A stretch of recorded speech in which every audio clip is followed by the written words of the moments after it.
Okay, so the recording is in progress. Yeah, so we have we were looking at this function swap that we were looking at it towards the end of the class.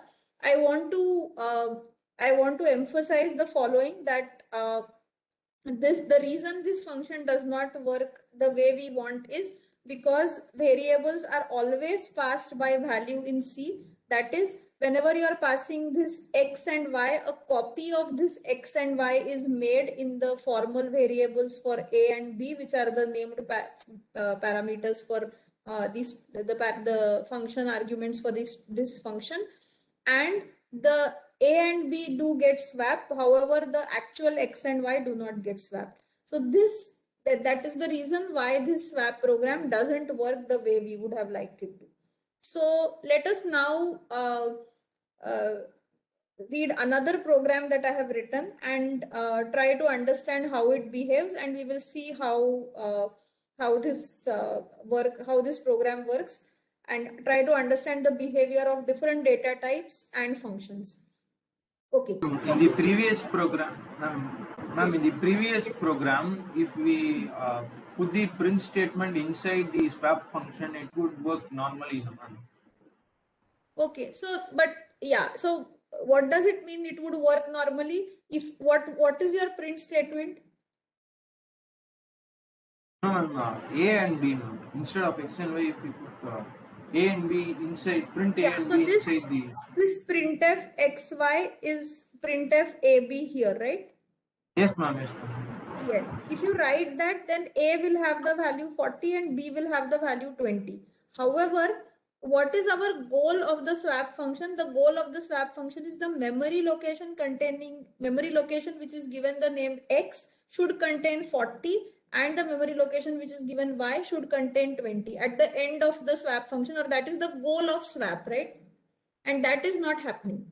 It is happening with this local variables a and b correctly. However, it is not happening with our variables x and y, which is the intention. Is that clear? Yes, ma'am.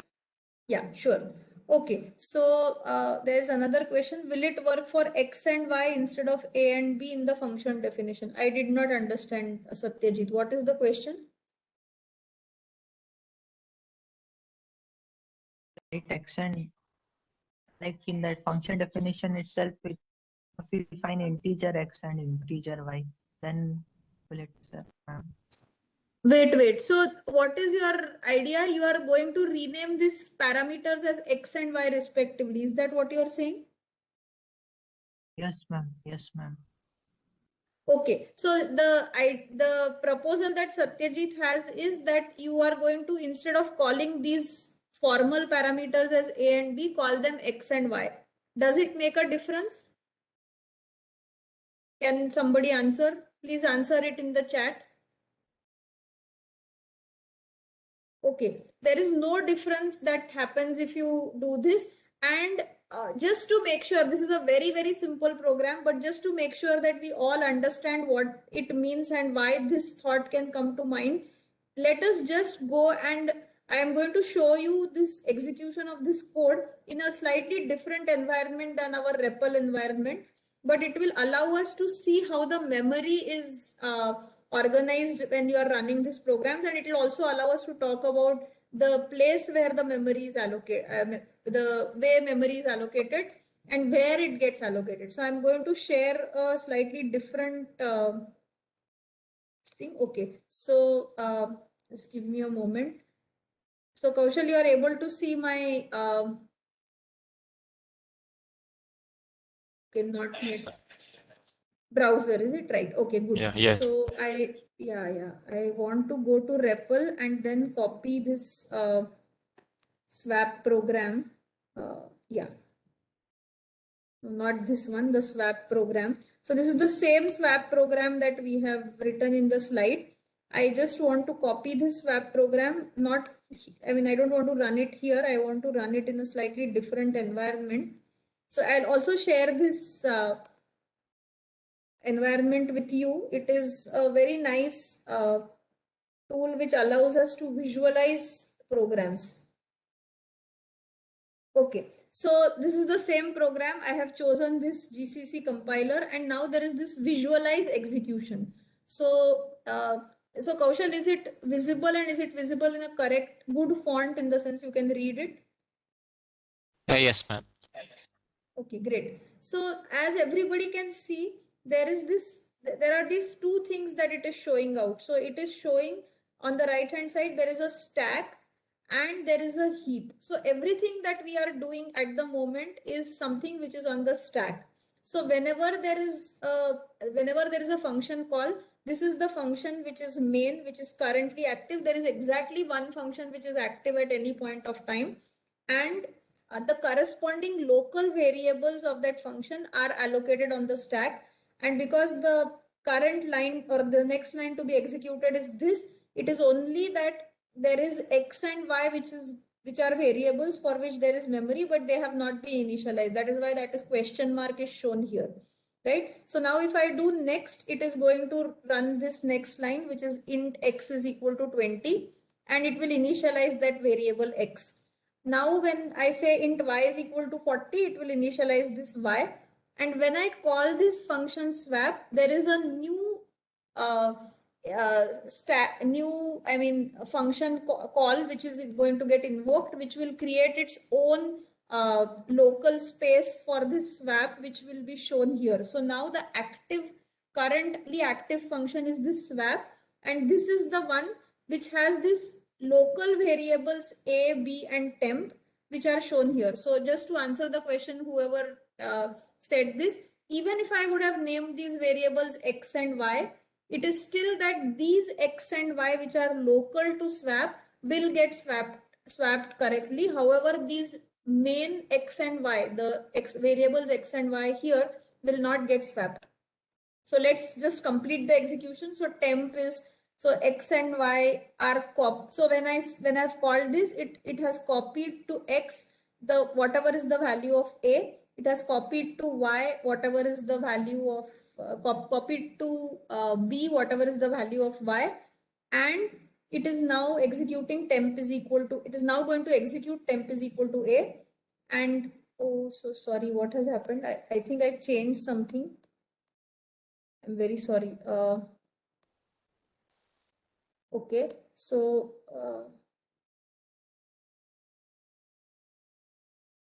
yeah, just give me a minute. I don't know why it is doing it this way.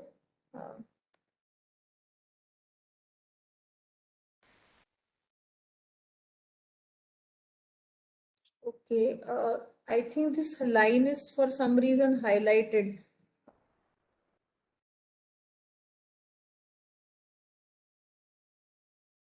Just give me a minute. Yeah, so let's visualize the execution once again. I think I touched it by mistake, and that is why this has happened.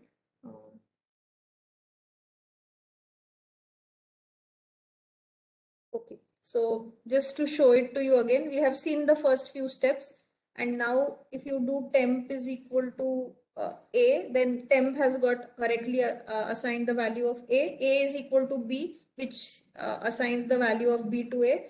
This is done, and after this, all of this whole stack that is there, I mean, whatever is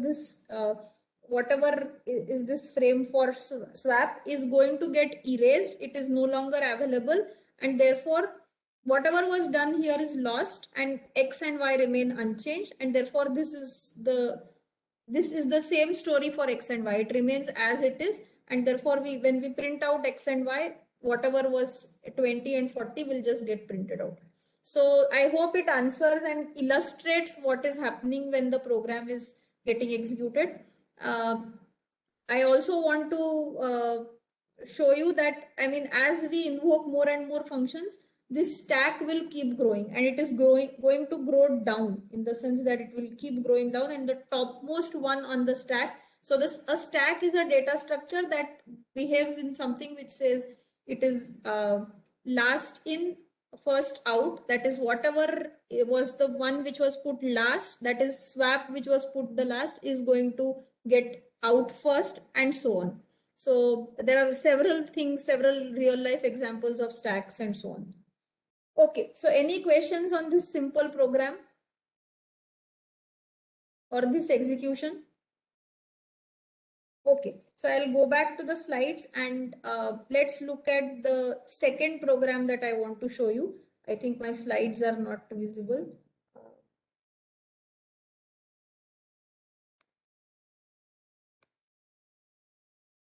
Yeah. Okay, so I want you to read this program, and all of you, I want to tell me what are the printf statements executed. What is the output of the printf statements? There are two printf statements, so there are two outputs or two things that are printed by this program. So I want you to tell me what are the two things that get printed out.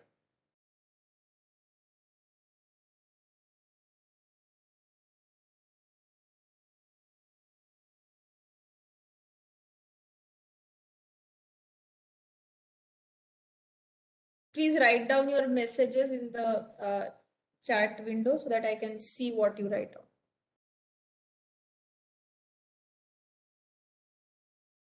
So you can just write it as comma separated, because I know if you put in an enter, then 2 times it comes in. So just put a comma and say what gets printed out in replace and what gets printed out in main.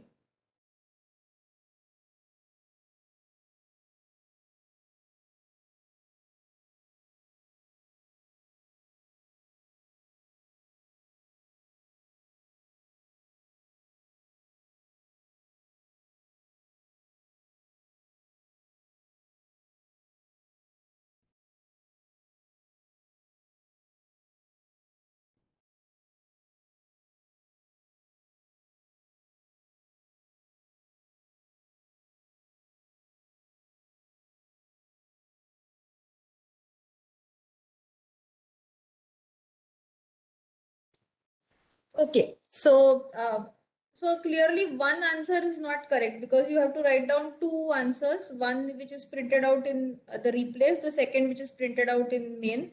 And I'm assuming that you will write the first which is printed out in replace. Okay, so all of you at least see that whenever we are sending this string, character string to this replace is taking replace is looking at all the string as long as it does not see a /0, and then whenever it sees a little s, it is going to replace it with capital S, and if it does not have a little s, it doesn't do anything with that string. So this is the function. It is going to just replace the little s if it is present by a capital S. So now what we are asking is, what does it print here versus what does it print here? And many of you have written the answer correctly. That is, it will print out math capital S in replace, which is of course correct because it has replaced S of I by the capital S.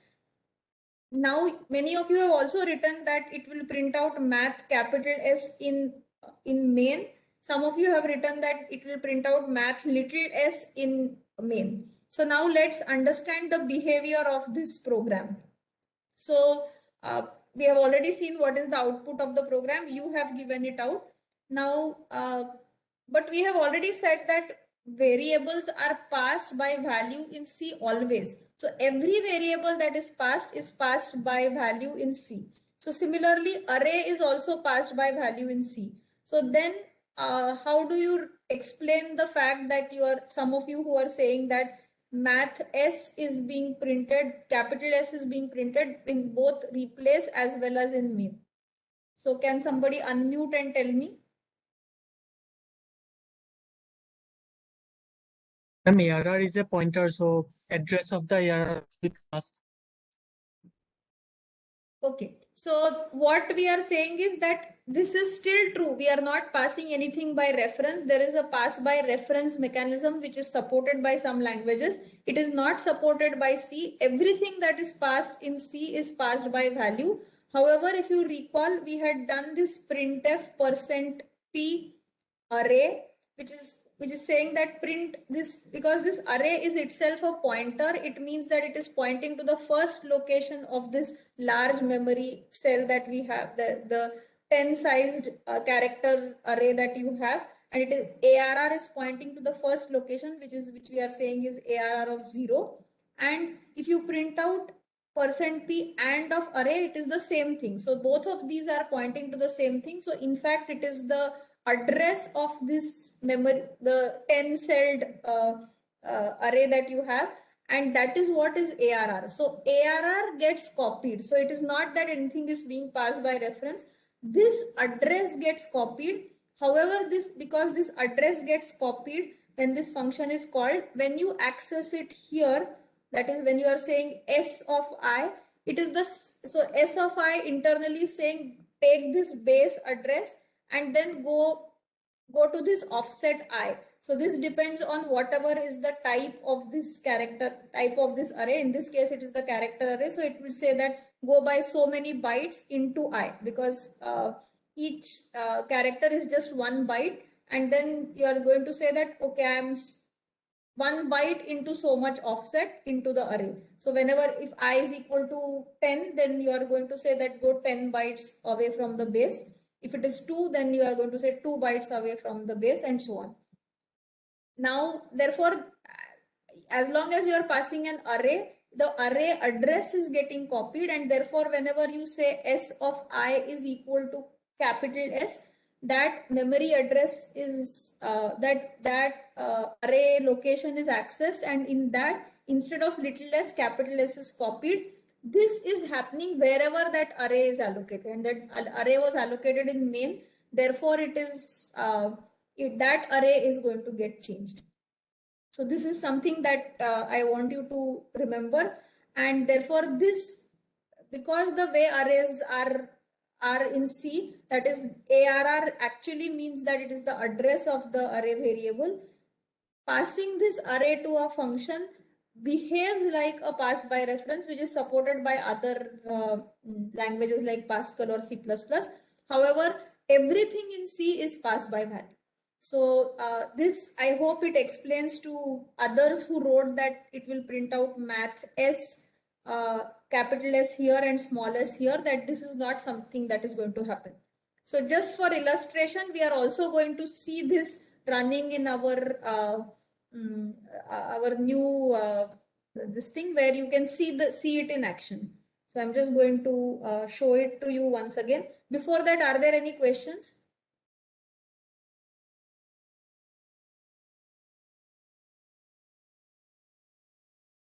Okay, so I'm going to now show you this in the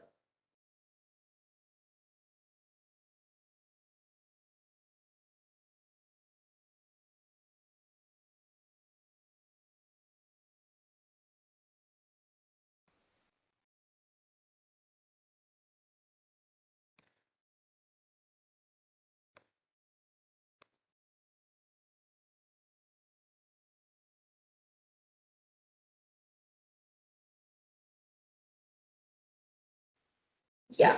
Okay, so Kaushal, just tell me whether my browser is visible to you. Just give me a moment. Yeah, is it visible now? Yes, ma'am. Okay, so I hope everybody can see the program, which is the same program that you have already observed. And let's look at the execution. So it's very instructive to see the execution, although most of you understand it. It will be helpful for everybody else in the class.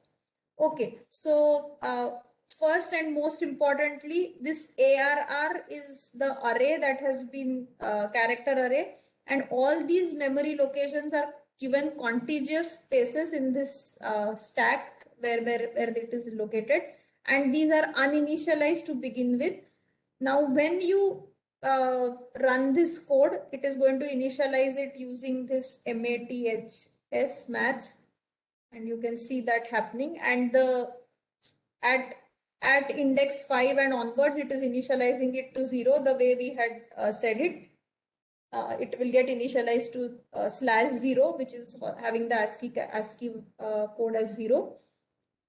When you call this replace, the current active this thing function is replace, and it has its local variables s, which is a character array, which it knows that it is a pointer, and its local variable, of course, I, which has not yet been initialized. As soon as this call is active, it points to this array location, which is the array in the main. And that is why it is going to be changing things when we are changing it there. Now, of course, it is clear. Yeah, I is going to run from 0 all the way up to 4, actually 5 when it sees the first this thing. But the interesting part happens when it is actually seeing it for 4. So I am doing this execution a little fast, but I hope you see that when it is 3, there is nothing to do. When it is 4, it indeed is s of I is equal to little s, and therefore it changes it to capital S. As you can see here, it has been changed, and this is the array is not copied locally into the function, just the unlike the way the variables x and y were copied, and that is why this is the array which is getting changed, which is the same array that was there in main, and that is why this array gets modified even when we are passing it to this function. It is not locally changed, but it is changed for the caller as well. And then it returns. And finally, when you print it out, of course, you can also see the printf statements here, I think. So you should be able to see the printout. So the print is from, first is from the replace. The second one is from the main. And of course, both of them are referring to the same array. So therefore, there is nothing different that they can print out. Okay, so this is what I wanted to show you. Any questions on this part?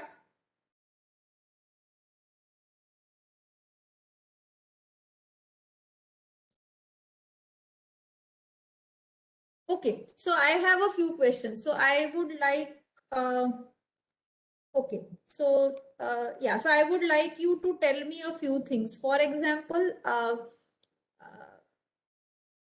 okay, so okay, tell me, Kaushal, what is visible right now? This the not the slides, but the browser, right? Yes, ma'am.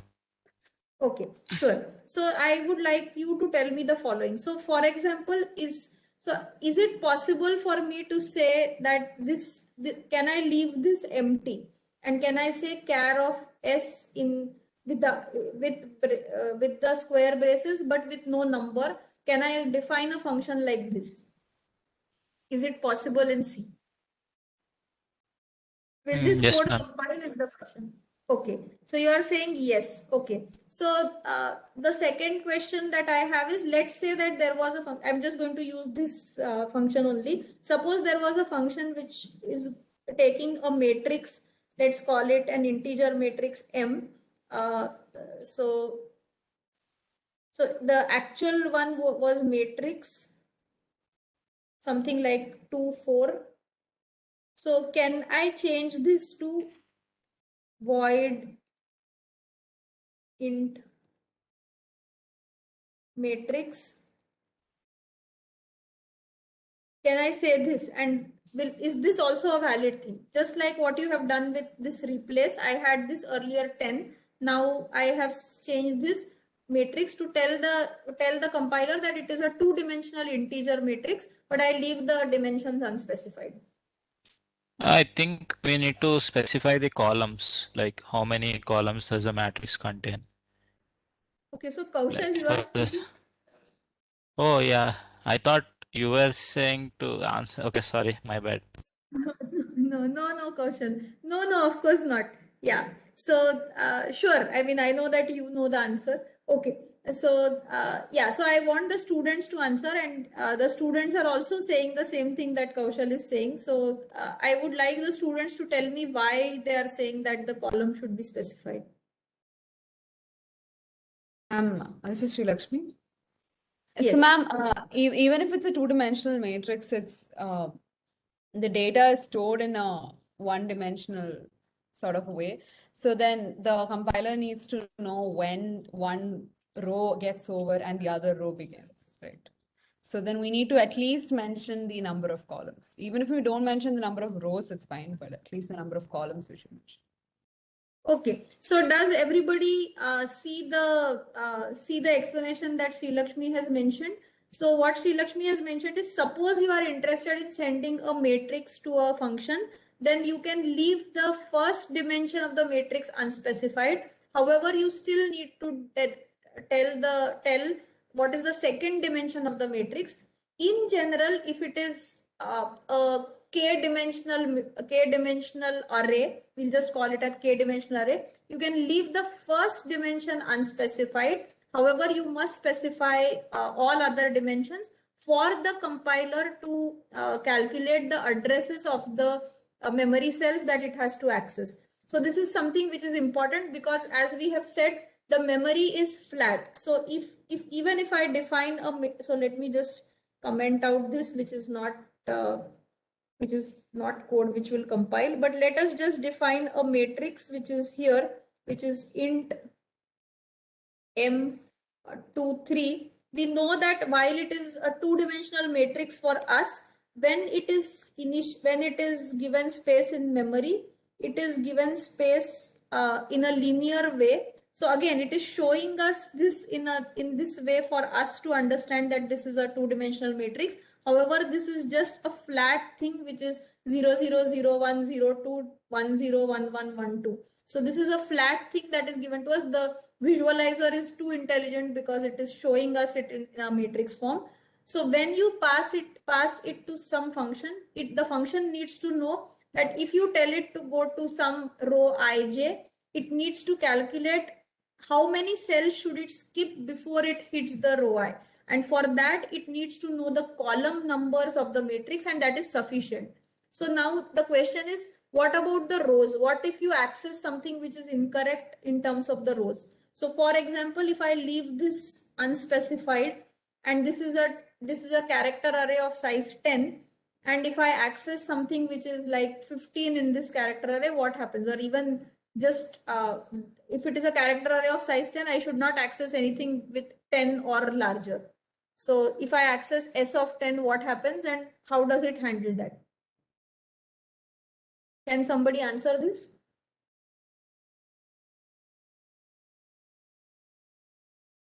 So you have told me that this first dimension can be left unspecified, which is correct. Now I want you to tell me what happens when you access this, or how does it handle when I access the 10th element of this array?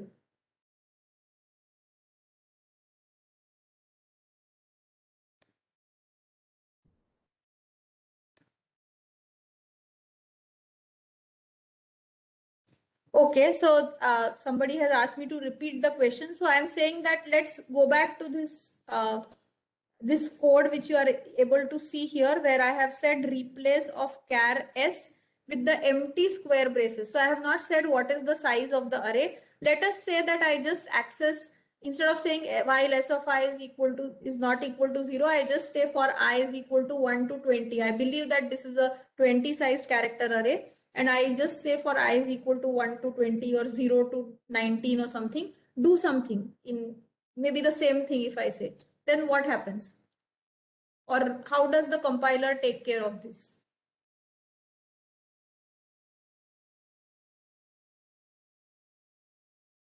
Okay. Okay.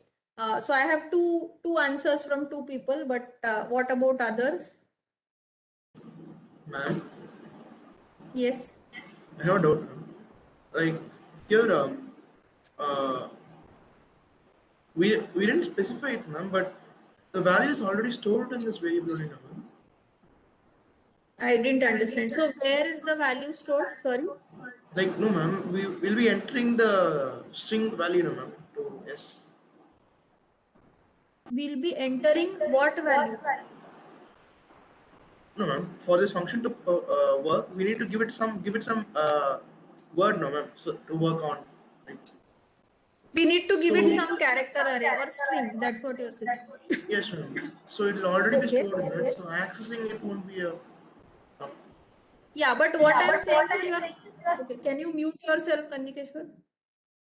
Okay, so what I'm saying is this is a valid C function definition. That is, you are saying that void replace char s just without the size of the array is a valid C function. C this thing. So we are not saying what is the size of this array. So instead of writing this loop which is running from running till s of I is not equal to 0, I'm saying suppose I had run a for loop which runs from 0 to 19, assuming that it is a 20 sized array, what would happen?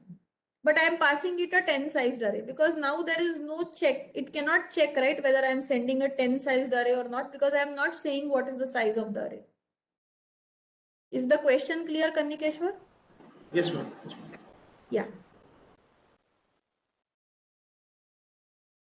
Okay. So whenever we are saying that it is S with the square brackets, the compiler is only checking that you are sending an array which is of the appropriate type. As long as you send any character array of any size, the compiler is fine with that, and it will just it will just let the function take care of accessing it. If you access more than what is there in the array, it will give a seg fault, as some of you have written. So accessing valid elements of the array is something that is the responsibility of the programmer. It is not the responsibility of the compiler to make sure that you are accessing valid elements of the array. It is the responsibility of it is our responsibility that we write code which accesses valid elements of the array and does not go beyond the ranges of the valid indices. So we cannot rely on the compiler to take care of that. In particular, if you write this replace function like this, you can send any size character array and your function should be taking care of it. So in most of the cases, you are going to also send the size of the array. In this case, it is not required because character arrays are typically strings and they are terminated by a /0, so it's okay. But if it is not a character array, an integer array, then it is typical for you to send the size of the array and then run a loop from I is equal to 1 to n, which is the size of the array. So this is something that you have to remember. So while the compiler asks for the second and third and fourth parameter, if there are more dimensions to the array, it is not responsible for taking care that your program is accessing valid elements. It is only to calculate the offsets that it is taking this. It is not responsible to take care of the valid memory accesses. So this is what I wanted to illustrate. Okay, so are there any questions here?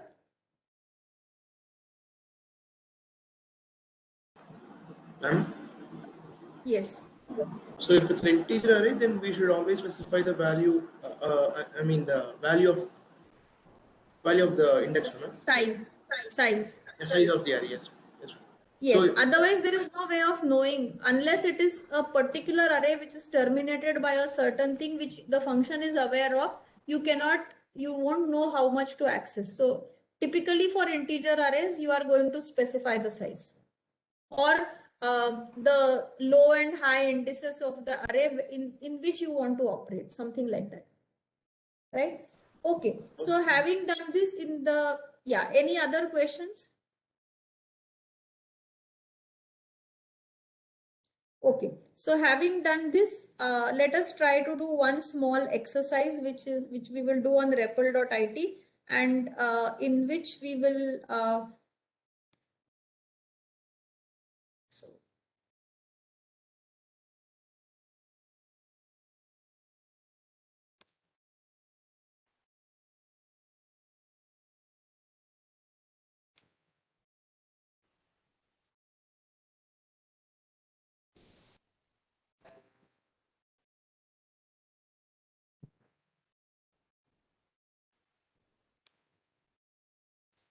okay. So in which we are going to write a function, or in fact, we are going to modularize the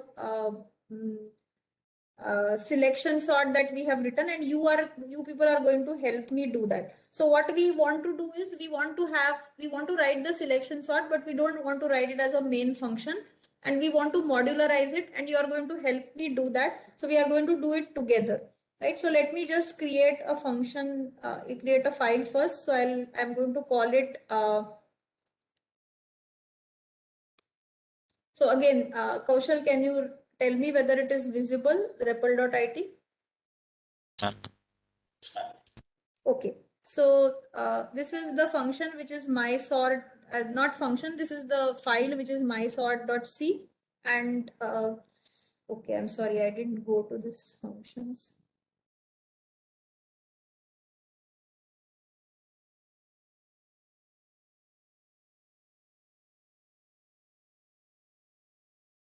Yeah, Okay, so this is a fresh file that we have written. I'm going to write a, okay, so let's start with,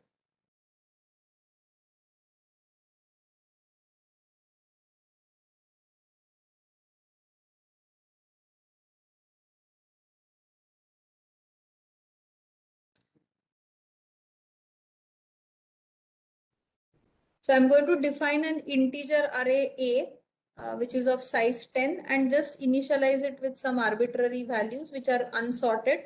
So, and we'll do the same way that we had done, that is we are going to sort it in decreasing order.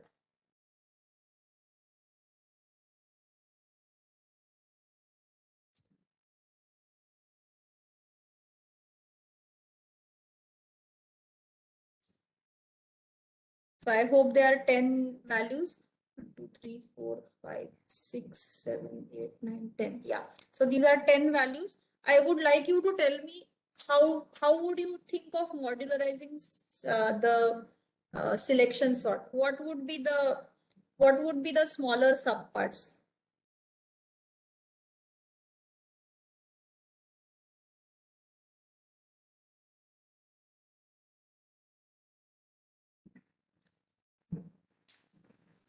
Yeah. So what should I do in the for loop, which I can write as smaller functions?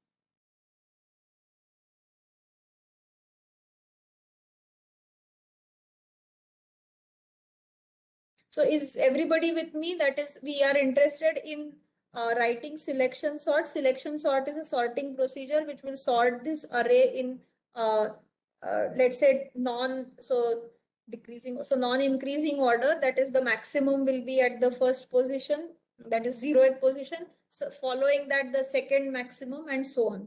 And the minimum will be at the position 9. So this is how you want to sort the array. What would be the smaller subparts that you can write down? So what is it that you want to do in every iteration?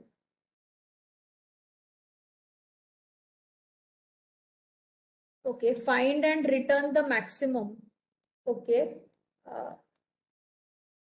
Okay, so I'll just okay, so there are answers which say, so please do not say that if A of I is greater than, we don't want to do that in that is not how modular code is written. So of course we know how to write selection sort in the main program. We want to modularize it, make it into smaller parts. So what is the function that you would want to use, or what would be a function which is useful?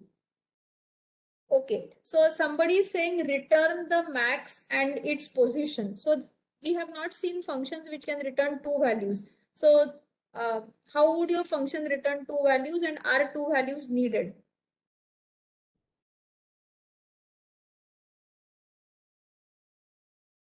Okay, so just after a little thought, we realized that the max value is not needed, but the max index is needed. So now if you need the max index, okay, so we need the max index, but we need the max index for what part of the array? So I want you to tell me what is the prototype of the function which would be useful for this.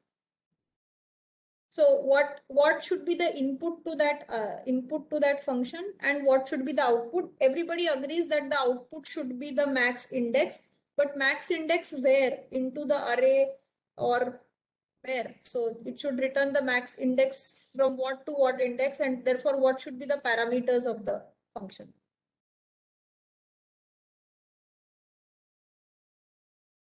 Yeah, can some of you unmute and tell me so that we can write it together?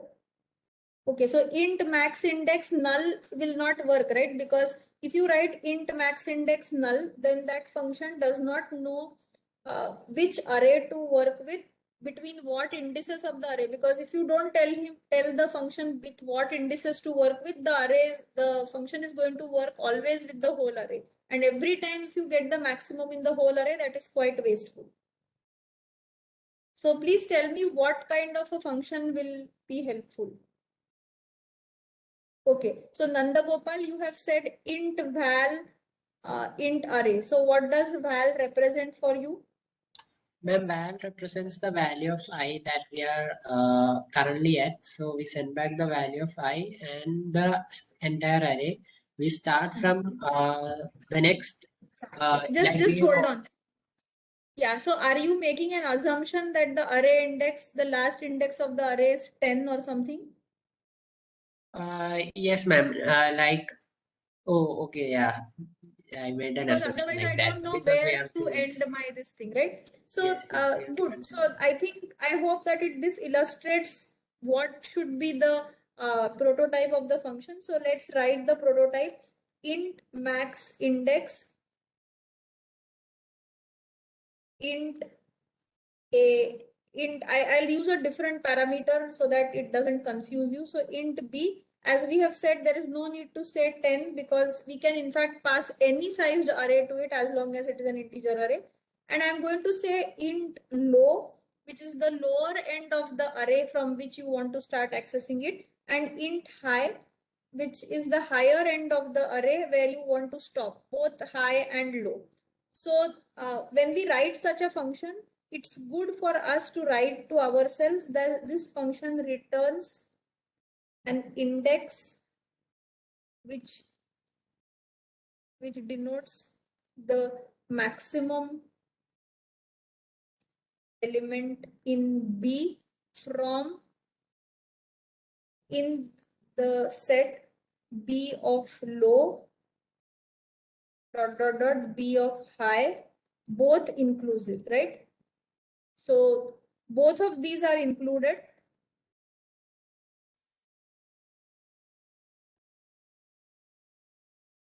So it returns an index which denotes the max index, not max index, which denotes the index of the element in B of the index of the element, sorry, index of the max element in B.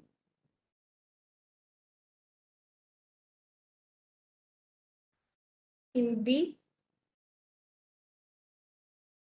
in the set B low to B high. So in this range, it is going to give us the max index, right? And it is not going to return us the maximum value. It is going to return us the index of the element into this, right? So this is what it is going to do. It is going to return us the index, which denotes the index of the max element in the set B low to B high.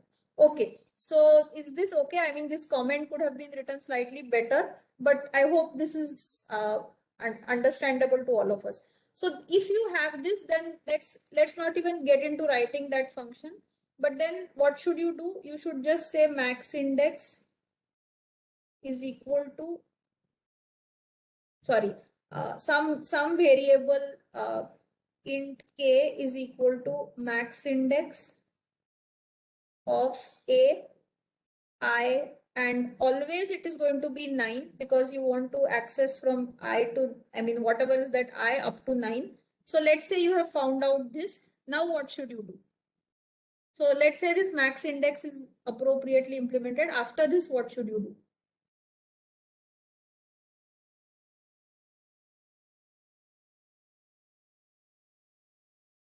So are students there or they have left? Okay, I think a lot of students are there. Okay. So now you are saying that swap A of I and A of K. That is correct. Now suppose I just for the sake of this thing, I want to use a function. Remember that we cannot write the function. I mean, we cannot write a function to swap integers. So what can we do? I mean, what kind of a function can you write such that the swap will be done correctly? You can of course write 3 lines of code where you are going to say that temp is equal to a of I, then a of k is equal to temp and so on. But I just am forbidding you from writing it. Again, just to illustrate the point, but how would you call a function? What can be the parameters to the function such that the function really swaps the values at I and k?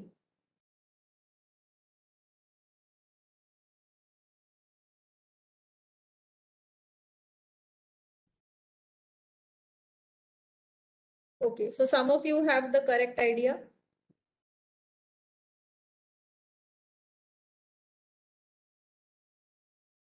Okay, swap function, but take array. Yeah, so as of now, addresses are not allowed because we don't know how to write the actual prototype for the function, which will require pointers. So Arjun, I'm forbidding you to say and of A and so on. Okay, so already we have seen that we can, I know that students know that how to use pointers, but I'm not going to use pointers to begin with here because we don't know how to write pointers. At least we have not studied in the class.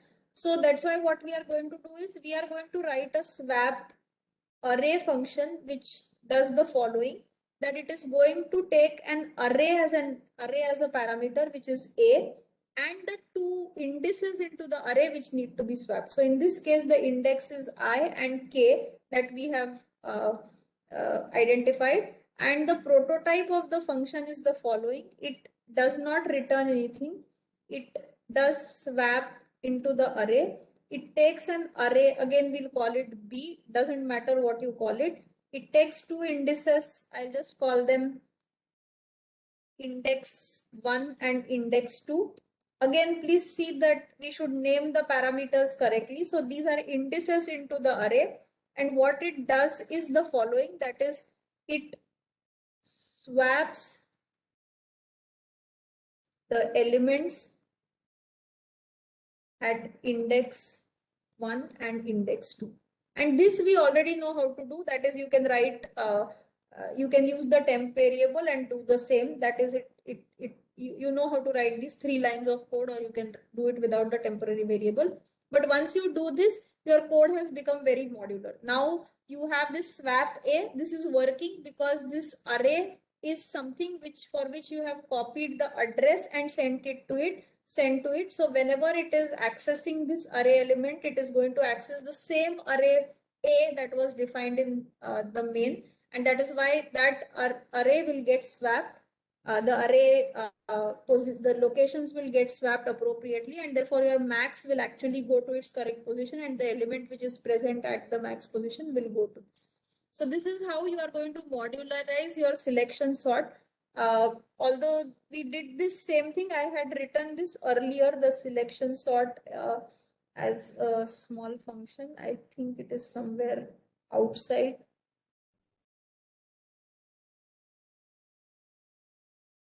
I'll just show this to you, and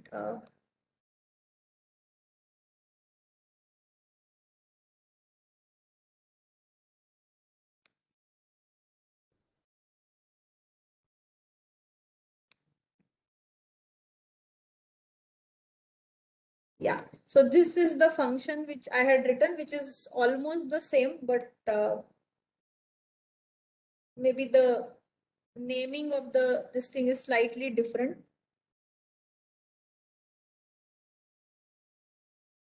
So, and the array of course is different. So if you see this, there is some array which is of size 10. I'm running a loop from I is equal to 0 to I less than 10.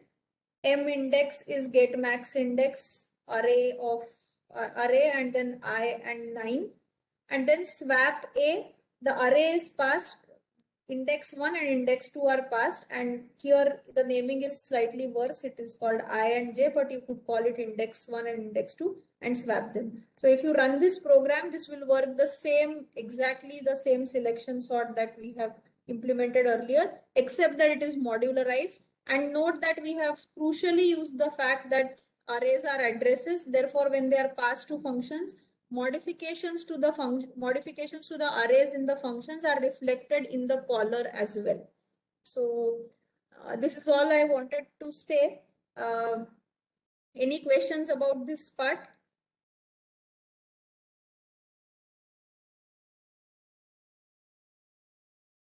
The interesting part is, of course, in the get max index, which is this max index. But remember that this is a modular function which will allow anybody else to use this function, where you can pass it an array and the suitable indices into the array where you want to find the maximum index, and this will always return that max index. We don't need the max value. That is why this max index is sufficient. Okay, so if there are no more questions, I am going to stop the recording.